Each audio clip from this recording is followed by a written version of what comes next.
ಎಲ್ಲ ಆತ್ಮೀಯ ಸ್ನೇಹಿತರೆ, ಮೈಸೂರು, ಮಂಡ್ಯ, ಹಾಸನ ಮತ್ತು ಚಾಮರಾಜನಗರ ಈ 4 ಜಿಲ್ಲೆಗಳ ಶಿಕ್ಷಕರ ಒಂದು ಮತದಾನದ ಮುಖಾಂತರ ವಿಧಾನ ಪರಿಷತ್ತಿಗೆ ಆಯ್ಕೆ ಮಾಡತಕ್ಕಂಥ ಈ ಒಂದು ಮತದಾನದಲ್ಲಿ ಈ 4 ಜಿಲ್ಲೆಗಳ ಎಲ್ಲ ನನ್ನ ಆತ್ಮೀಯ ಸ್ನೇಹಿತರುಗಳಿಗೆ, ಹಿರಿಯರಿಗೆ ಮನವಿ ಮಾಡತಕ್ಕಂಥದ್ದು, ಬಿಜೆಪಿ ಮತ್ತು ಜೆಡಿಎಸ್ ನ ಮೈತ್ರಿ ಅಭ್ಯರ್ಥಿಯಾಗಿ ವಿವೇಕಾನಂದ ಅವರು ಸ್ಪರ್ಧೆ ಮಾಡಿದ್ದಾರೆ.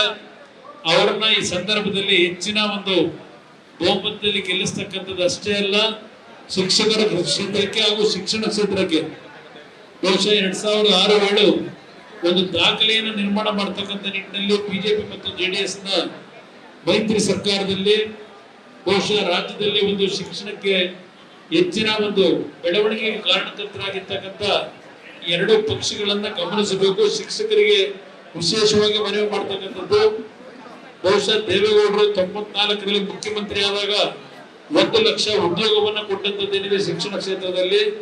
ಅದಾದ ನಂತರ 56,000 ಶಿಕ್ಷಕರಿಗೆ ಒಂದು ಉದ್ಯೋಗವನ್ನು ಕೊಟ್ಟಂತದ್ದು ನಾನು ಮತ್ತು ಯಡಿಯೂರಪ್ಪನವರು ಸರ್ಕಾರವನ್ನು ನಡೆಸಿದಾಗ ನಿಮ್ಮೆಲ್ಲರ ಆಶೀರ್ವಾದವನ್ನ ವಿವೇಕಾನಂದ ಅವರು ಇವತ್ತು ನಮ್ಮ ಪಕ್ಷದ ಮತ್ತು ಬಿಜೆಪಿಯ ಮೈತ್ರಿ ಅಭ್ಯರ್ಥಿ ಏನಿದ್ದಾರೆ ಅವರಿಗೆ ತಮ್ಮ ಆಶೀರ್ವಾದ ನೀಡಿ ಅಂತ ಹೇಳಿ ಮನವಿ ಮಾಡಿ ನಿಮ್ಮೆಲ್ಲರಿಗೂ ವಂದಿಸ್ತೇನೆ.